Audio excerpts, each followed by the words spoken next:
Hello everyone, কেমন আছো? আশা করি অনেক অনেক ভালো আছো। চলো এরকম একটা নরম তুলতুলে সন্ধ্যের টিফিনে এই রেসিপিটা কিন্তু একদমই জমে যাবে।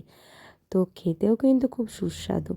যেহেতু একাদশীর পরের দিনকে এতটা সাবু আমার বেঁচে গেছিলো, ফেলে দিতে কেমন লাগে, তার জন্য একটু মিক্সিতে পেস্ট করে নিলাম। তার মধ্যে একটু কালো জিরে, একটু মৌরি, সামান্য একটুখানি লবণ আর চিনি, একটুখানি আটা দিয়ে নিলাম। তোমরা ময়দা দিতে পারো, কিন্তু আটাটা খাওয়াটাই বেস্ট আমার কাছে তো মনে হয়।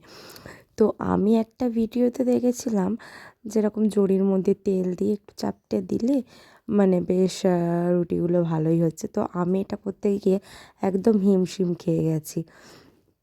তারপরে মাথায় এলো একটু যদি হালকা করে পাতলা করে নিই, পাতলা করে তখন এমনি নর্মাল করে মানে দিলে কেমন হয়।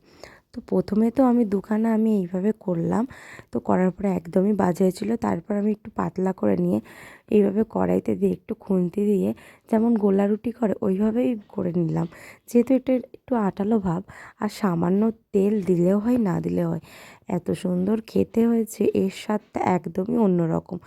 আমরা তো গোলা রুটি খাই, কিন্তু এরকম সাবুদানা যদি তোমাদের বেঁচে যায়, কিংবা একবার তোমরা ট্রাই করতেই পারো।